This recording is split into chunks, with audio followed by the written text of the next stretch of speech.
मीरा भाईंदर मनपा भरती 2025 लवकरच जाहिरात येणार आहे। 340 पदांसाठी जाहिरात येणार आहे।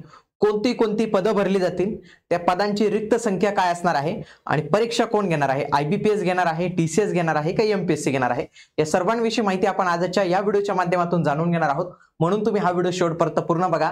नमस्कार मित्रांनो, मी गणेश वानकर इग्नाइट अकॅडमीच्या प्लॅटफॉर्मवर तुम्हा सर्वांचे स्वागत करतो। सध्या बघा खूप साऱ्या मनपाच्या ज्या आहेत तर त्या जाहिराती येत आहेत। बघा नवी मुंबई झालेला आहे, आता नुकती ठाणेची जी जाहिरात आहे तर ती चालू आहे। त्याच्यानंतर आता ही मीरा भाईंदरची येणार आहे आणि त्याच्यानंतर काही दिवसांनी लगेच आपल्याला नाशिक मनपाची जाहिरात जी आहे तर ती पण इथं बघायला मिळणार आहे।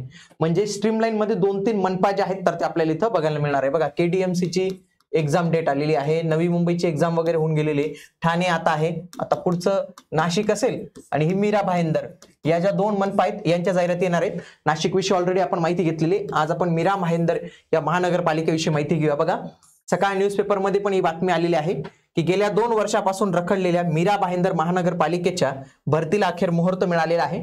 पुढील आठवड्यात म्हणजे याच आठवड्यात शेवटीपर्यंत किंवा पुढील आठवड्यापर्यंत 340 पदांची भरती करण्यासंबंधीची जाहिरात महानगरपालिकेकडून प्रसिद्ध करण्यात येणार आहे। आलं लक्षात? तर ही 340 पदांसाठी वॅकन्सी येणार आहे आणि याच्यासाठी तुम्ही तयारी करत असाल तर आपण एक सरळ सेवा भरती बॅच लॉन्च केलेली की जी लाईव्ह स्वरूपाची आहे।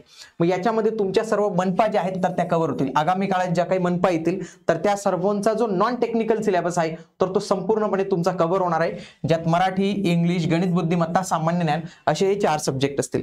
आता याची जी फीज आहे तर ती आपण ऑलरेडी ऑफ दिलेली, पण याच्यात तुम्हाला आणखी 10% ऑफ मिळू शकते जर तुम्ही हा GM10 कोड यूज करत असाल तर। बघा या बॅच मध्ये तुम्हाला जी फॅकल्टी शिकवणार आहे तर ती महाराष्ट्रातील सर्वोत्तम फॅकल्टी आहे आणि या फॅकल्टीने 2023 मध्ये जी मेगा भरती झाली होती त्याच्यामध्ये सर्वात जास्त सिलेक्शन दिलेले आहेत। म्हणून तुम्ही ही जी बॅच आहे तर ती अवश्य जॉईन करावी। जॉईन करण्यासाठी इग्नाइट अकॅडमीचं ऍप्लिकेशन तसेच आमच्या या प्रतिनिधींचा नंबर आहे त्यांना पण तुम्ही कॉल करू शकता। महानगरपालिकेत पाहिलं तर यांचा एकूण आकृतीबंध 2564 पदांचा आहे, त्याच्यापैकी 1087 पदं जी आहेत तर ती याची भरलेली आहे। त्याच्यानंतर आता जी भरती होणार आहे ना ती फक्त 340 पदांसाठी जी आहे तर ती भरती होणार आहे।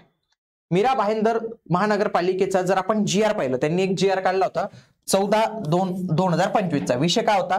मीरा भाईंदर महानगरपालिका आस्थापनेवरील वर्ग 3 संवर्गातील सरळ सेवेने रिक्त पदे भरण्याबाबत भरती प्रक्रिया राबविण्याबाबत त्यांनी हे परिपत्रक जे आहे तर ते काढलेलं होतं। त्याच्यामध्ये सुरुवातीला त्यांनी काय केलं की परीक्षा कोण घेणार, सुरुवातीला त्यांनी आयबीपीएस या संस्थेची निवड केली होती। मग आयबीपीएस सोबत करार पण झाला, जवळपास त्यांना 9 कोटी रुपयाचं टेंडर पण जे आहे तर ते देण्यात येणार होतं। आणि याच्यामध्ये त्यांनी काय केलं की सर्व प्रक्रिया पूर्ण केली, शेवटी त्यांनी डेमो लिंक मागितली की तुम्ही फॉर्म भरण्याची डेमो लिंक, एक्झामची डेमो लिंक द्या।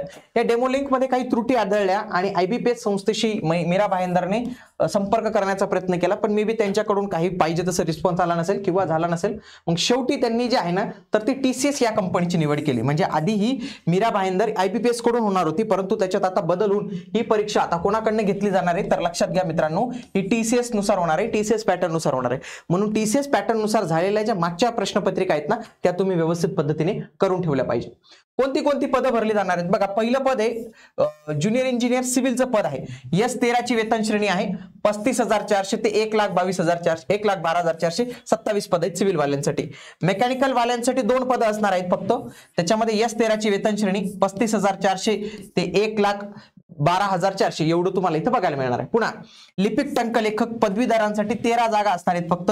S6 ची वेतन श्रेणी 19,900 ते 63,200 एवढी त्यांचे वेतन जे आहे तर ते असणार आहे। त्याच्यानंतर हे बाकी काही आयटीआयवर आधारित असतील, जसं की सर्वेअरची 1 पदाची वॅकन्सी आहे, प्लंबरची 2 पदांची आहे, फिटरची 1 पद आहे, मिस्त्री याची 2 पद आहे, पंप चालक 7 पद आहेत, अनुरेखक 1 आहे, वीज तंत्री 1, संगणक प्रोग्रामर 1, स्वच्छता निरीक्षकच्या 6 जागा, यंत्रचालकच्या 9 जागा, सहाय्यक अग्निशमन केंद्र याच्या 3 जागा आणि अग्निशामकच्या या 228 जागा आपल्याला इथे जे आहेत तर ते बघायला मिळतात। म्हणजे सर्वात जास्त भरती अग्निशामक या विभागात आलेली आहे। त्याच्यानंतर उद्यान अधीक्षक याच्या 3 जागा, लेखापालच्या 5 जागा, डायलिसिस तंत्रज्ञाच्या 3 जागा आणि बालवाडी शिक्षकाच्या 2 जागा या जागा आपल्याला पाहायला मिळतात। त्याच्यानंतर अधिपरिचारिकेचे 5, प्रस्विकाच्या 12, औषध निर्माण अधिकारी फार्मसीवाल्यांसाठी 1 जागा, लेखा परीक्षक वाणिज्य 1 जागा, सहाय्यक विधी अधिकारी लॉ वाल्यांसाठी 2 जागा, वायरमन 1 जागा, ग्रंथपाल 1 जागा. असे किती जागा असतील मित्रांनो? 340 पदं जे आहेत तर ते इथं असतील. इथं त्यांची सॅलरी रेंज पण जी आहे तर ते आपण इथं दिलेली आहे. आपल्या चॅनलवर इतरही व्हिडिओ पाहू शकतात ज्या पद्धतीने ही भरती आलेली 10वी पास वाल्यांना जीएमसी पुणे मुंबईमध्ये भरती आलेली त्याच पद्धतीने याच पद्धतीने पुण्यामध्ये पण 10वी पास उमेदवारांना इथं संधी आलेली ते बघू शकतात. तसेच एसटीआय या पदाविषयी संपूर्ण माहिती दिलेली आहे, परंतु त्याचा पगार ऍक्च्युअल मध्ये किती असतो ना हे जाणून घ्यायचं असेल तर हा व्हिडिओ तुम्ही अवश्य पूर्ण बघा. आणि बॅचेसला जॉईन करण्यासाठी तुम्ही आजच इग्नाइट अकॅडमीचे ऍप्लिकेशन डाउनलोड करा. तसेच दिलेल्या नंबरला तुम्ही कॉल करू शकता.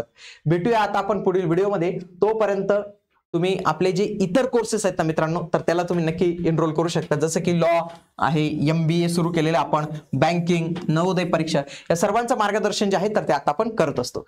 भेटूया पुढील व्हिडिओमध्ये. तोपर्यंत जय हिंद, जय महाराष्ट्र, धन्यवाद.